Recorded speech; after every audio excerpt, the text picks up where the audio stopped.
जो बन डोलावताई ये न खोजत रह जा कबे से। ई लोग के बिना न दिवाली हो सके, न छठ हो सके, न दशहरा, न दुर्गा पूजा, न छठ पूजा। रात भर छठ गई तो गते गते सड़क भी हो जाए। अब कोई न जाए, सब ताकि आँख खोल खोल भाई हो।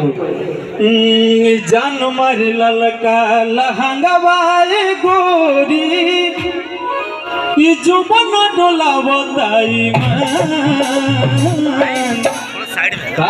कि चोलिए में अटकल परान रानी तोहरे चोलिए में अटकल परान, चोलिए में अटकल परान रानी तोहरे चोलिए में अटकल परान।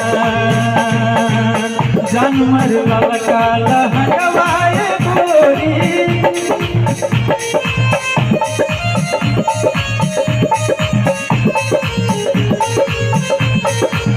जान मार ललका लहंगवाए गोरी जो बन डोलावताई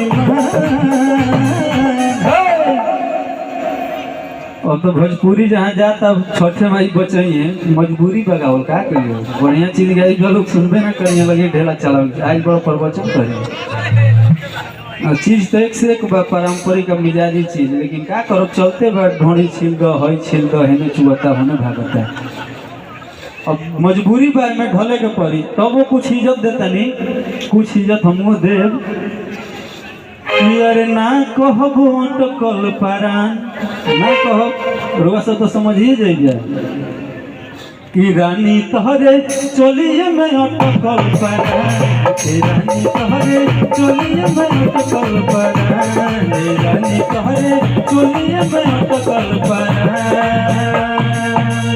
और का भाव देखो कि अरे उफनता जिहुआ निकाली जानी बहरा